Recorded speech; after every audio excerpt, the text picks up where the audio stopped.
Hey everybody, my name is Kathy Merkel-Roddy. I'm so glad to see you guys. Thanks for joining me, hanging out today. This is awesome.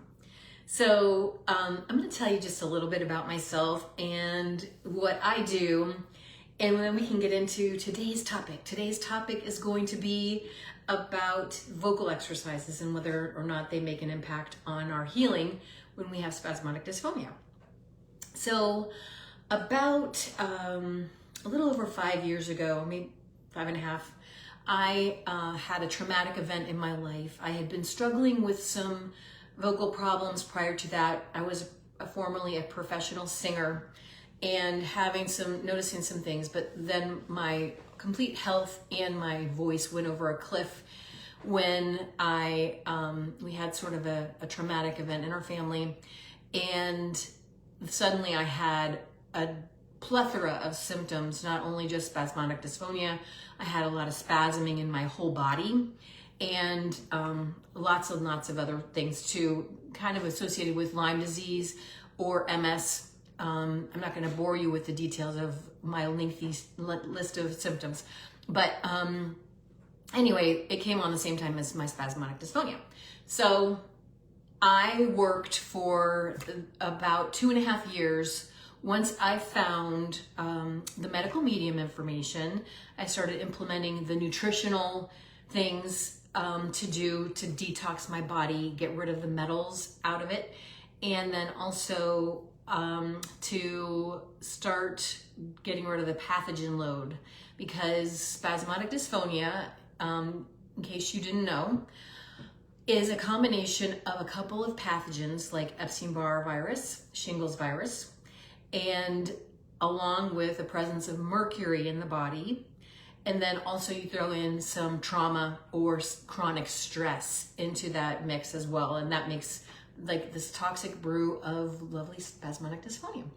So I started attacking the physical part of the illness with all of the diet, eliminating the inflammatory foods.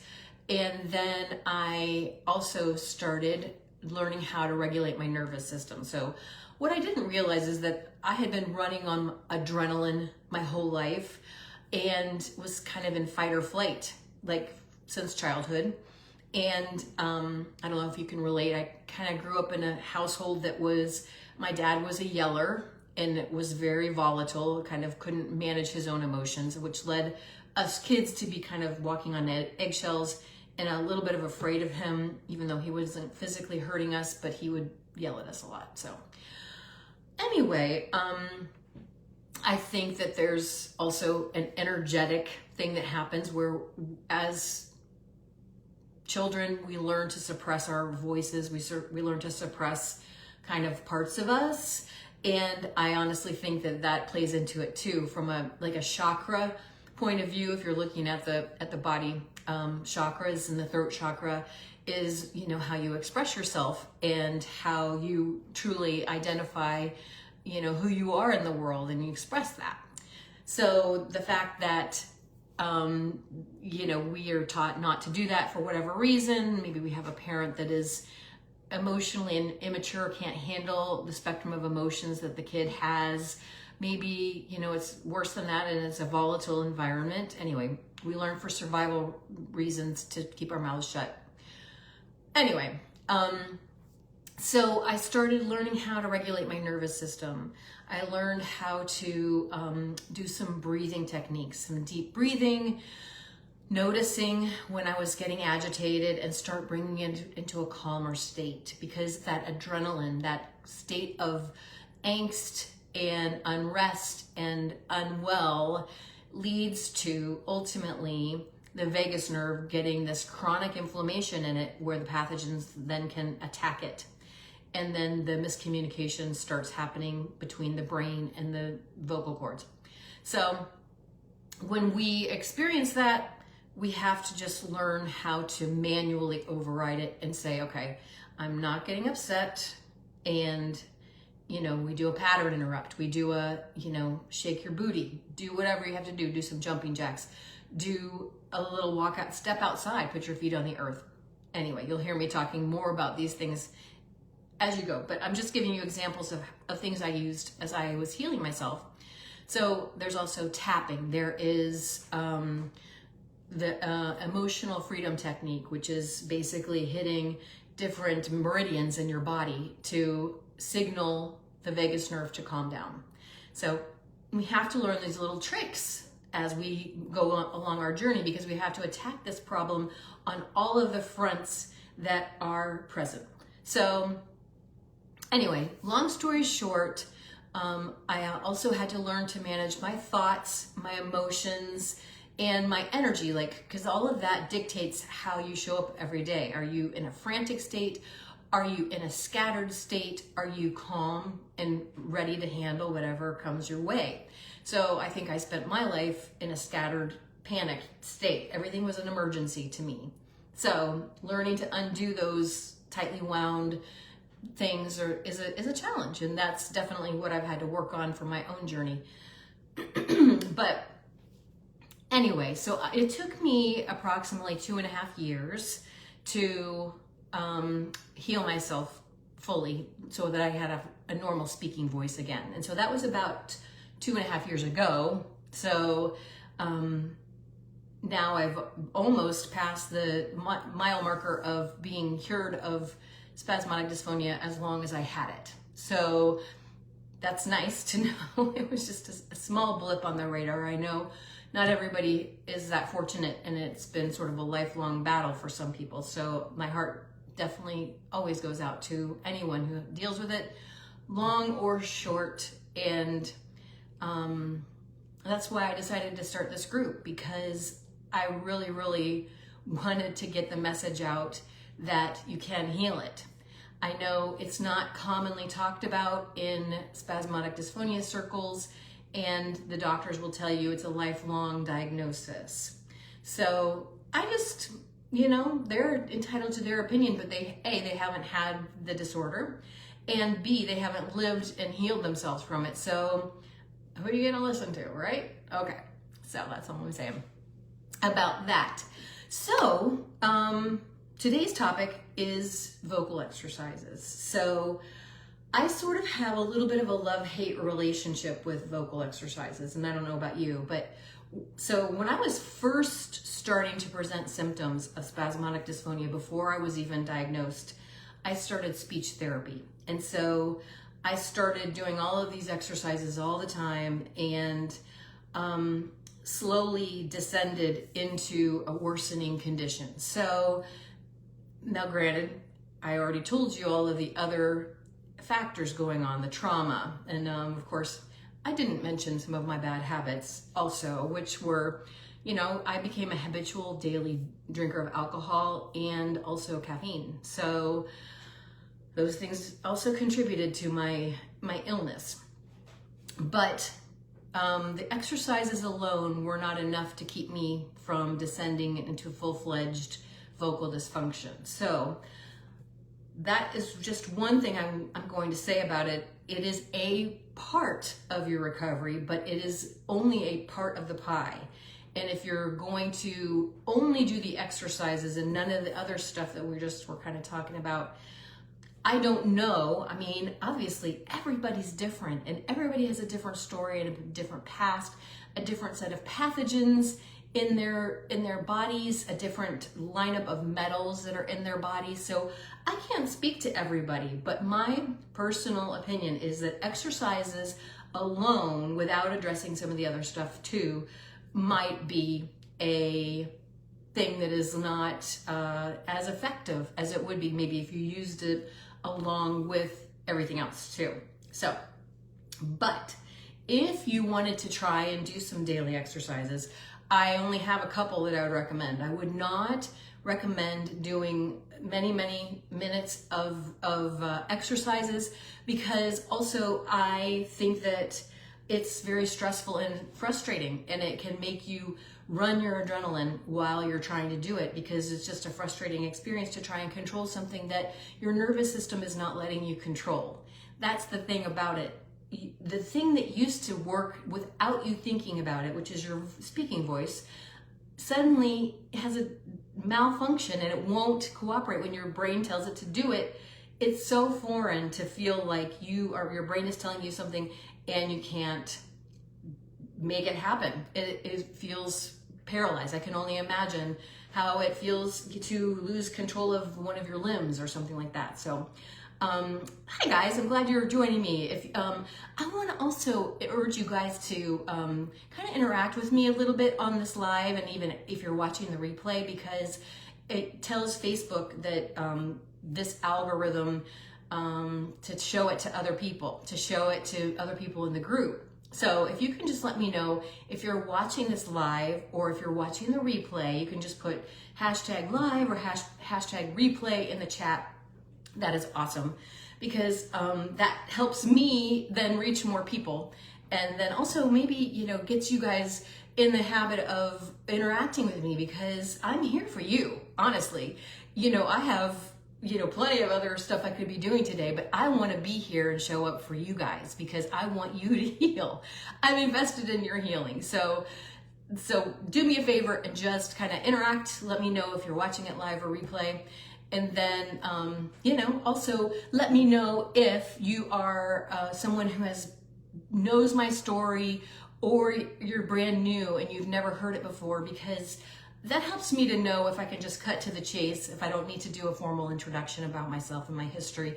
Each time I can also just jump into the subject matter, and that might be a little more efficient if I know most of the people around here know who I am and what I've been up to. So, all right, so exercises wise, one exercise that I would recommend is a straw phonation exercise. So basically, all you do is you fill up a glass with about 1 inch of water.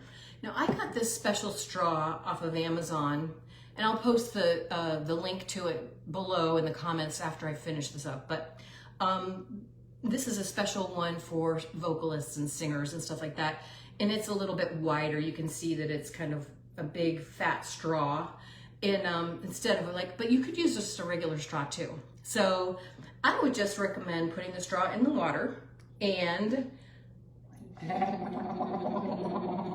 just vocalizing while you're doing it. You can do scales. You can go. You can speak. You can just practice saying your name. This is a little trick because the pressure that happens with the air pressure coming when you're trying to exhale through the straw, somehow, and I don't know why this works, but it forces your vocal cords together in a way that they're not used to coming together. So the beauty of it is that you're not having to do anything. It's just an automated process that happens when your vocal cords come together, when you're speaking or vocalizing through the straw into the water. It gives a resistance. And what I like about it is it's not about what it sounds like. You can't even hear what you sound like in the water, in the bubbling water. It's not like, that big chain reaction that happens when you go to speak and it doesn't sound the way you think it should. And then you go down this spiral of, beating yourself up and feeling horrible and crying or wanting to just scream. So I like that. I like the straw phonation for that reason, because you can just do it even for 1 minute a day. It's not like a lengthy thing you need to spend hours and hours doing. It's just to remind your nerves, oh yeah, there's the pathway to the voice. That's what happens. That's what's supposed to happen. Let's remember that, because we forgot that somehow. So that would be, one of the big ones that I would recommend. I don't recommend any of the ones that are going to have you listening to your voice, because honestly, that is part of the strain and the stress that I want you to avoid. I want you to avoid as much stress as you can. And when you're beating yourself up over the lack of vocal tone in your voice, it does a number on you. And I know this from experience, so I don't want you guys to do that. Basically, you can do some light humming that does another similar thing with your voice and makes the chords automatically come together. And so just and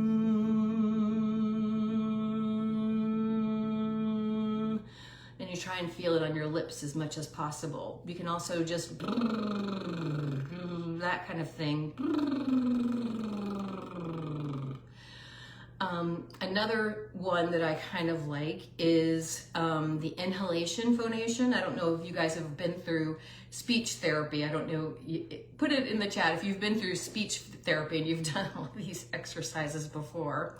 But when you're like, my speech therapist way back when was always getting me to inhale and do my phonation like that. And so what I like about it, again, it's not about the sound of your voice, it's about the mechanics of the chords touching together. So that, and another one, I don't know, this one might be a little frustrating because if it's still not working properly, it might not cooperate. So just like, I don't know if you ever did this as a kid. Sorry, I have a phlegm ball right in the middle of my throat. But talking like this, also get your chords to come together and touch. So those are all just a few exercises you guys can do. I'm not gonna actually recommend too many other things because we just want to get the vocal cords used to touching.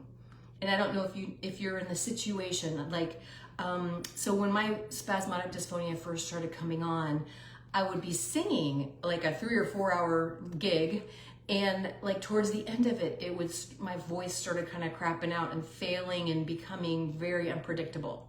So I don't know, then shortly thereafter, then it was suddenly my speech where I would be like, okay to talk for a little while, but then shortly thereafter, if I had to talk and talk and talk, after a while, it would start malfunctioning a little bit and I would get super breathy and then it wouldn't kind of cooperate. And so what I want to do also is kind of remove the articulators. So I honestly think that the signal gets jumbled between the lips and the tongue and the mechanics of these ligaments and muscles that control all of the vocal production in your throat. So I just want simply the voice to learn to come together. Just the chords, nothing fancy, just a tone, just a sound. That's all we're trying to learn to do again, is just make a sound. So those are the things I would say, maybe from 1 minute to 5 minutes a day, not like a lengthy 30-minute carve out of your day, because honestly, if you want to know what I really want you to be doing with the other 25 minutes of that 30 minutes is starting yourself on some lemon water every morning, 16 to 32 ounces of lemon water to start your day, flushing those toxins. We need to get those toxins and pathogens out of there. I want you guys to, if you can get a juicer, I would say that is like, you're gonna be one of your big tools that you can use in your healing journey. A juicer, preferably a masticating juicer that is keeps the temperature cool and doesn't burn out any of the nutrients. But honestly, I don't really care what kind of juicer, whatever kind you have access to and whatever you can afford. It doesn't have to be fancy. It doesn't have to be top of the line. You can start off with a secondhand one you could find at the thrift shop. We just need it to be something that you can access regularly. Or if you have a good blender, you have something that's high power, you can also make some celery juice in your blender. All you have to do is kind of chop up the celery a little bit, throw it in the blender, blend it. Don't add a thing. Do not add water, do not add ice, do not add lemon, nothing. And then after it's done blending, you can see this mush in there. Then you pour it out into like a nut milk bag and squeeze all the juice out of that pulp and drink it down. So that celery juice is an amazing tool because not only does it start killing the pathogens that are in your body, but then it also gives you these wonderful minerals that are going to help rebuild your neurons and your neurotransmitters, which are the damaged goods that are preventing the communication from your brain to your vocal cords.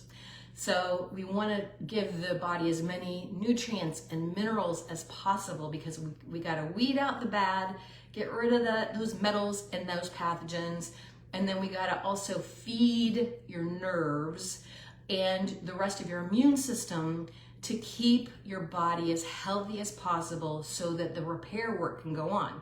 when the immune system's busy, fighting viruses, that we come in contact with, sometimes it loses track of some other viruses that, like if we got a new one, if we got a new cold or a flu or something like that, and then it's diverted off of the old job, which was to keep the Epstein-Barr and the shingles that are already in our body at bay. So that's why a lot of times you see these people who have long COVID or sometimes their spasmodic dysphonia comes on after a virus, which that's what kind of happened to me too. I had the flu twice, and then suddenly I'm having all these vocal problems and my voice never fully regained. It wasn't, at first it wasn't the dysfunction that it eventually became, but it wasn't functioning properly in the beginning. My range was real limited and my voice was altered. And that came on after 2 bouts of the flu because that depleted my immune system. My immune system is busy working on the flu virus, and meanwhile the Epstein-Barr virus and the shingles that were already in my body had a party, and they just said, okay, yeah, let's nestle into these nerves, because she's also having a trauma and freaking out right now, so we're going to take advantage of this. No immune system to keep us down. We're doing what we want. And they're setting up camp in the nerves of your throat and in your brain. So that is that. Anyway, so exercises can be helpful, but also along with, it's got to be a 3-legged stool, let's say. We got the exercises, we got the nutrition, and we got the nervous system and mindset and emotional side of things too. So that's the crazy thing. So I don't know, do you guys have any questions for me? Because I am more than happy to answer anything you would like to know. I'm not the most tech savvy person, so hopefully I can catch your comment if you are making one while we're in this together. But if not, also you can just comment. If you're watching the replay too, you could just comment below, and I'll try and circle back and answer any questions that you guys might have. But I don't know, have you guys looked into purchasing one of the medical medium books? That's a dandy way to start. Just sort of familiarizing yourself with, sorry, that's my dog in the background scratching the chair. Bogey, no. Bogey, no scratching, please. So that is a great place to start. The Cleanse to Heal is the one I always try to recommend because it has sort of an overview. So my dog's now coughing up his normal, he has this little asthmatic cough, poor thing. Anyway, he loves to do this while I'm on a live or a video. He likes to be in on the show. But the Cleanse to Heal book is great because it's an overview of just a lot of things.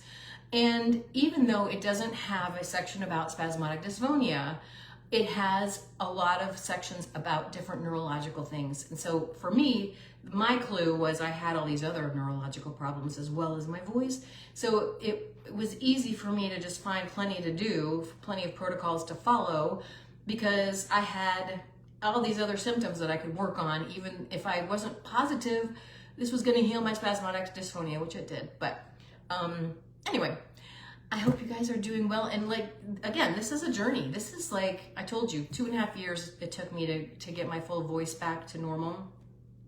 So it's not just 1 week, I did one cleanse and I thought that was going to do the trick right early on in my journey. And haha, little did I know it was going to be a little bit longer than that. So yeah, so all you can do is just start.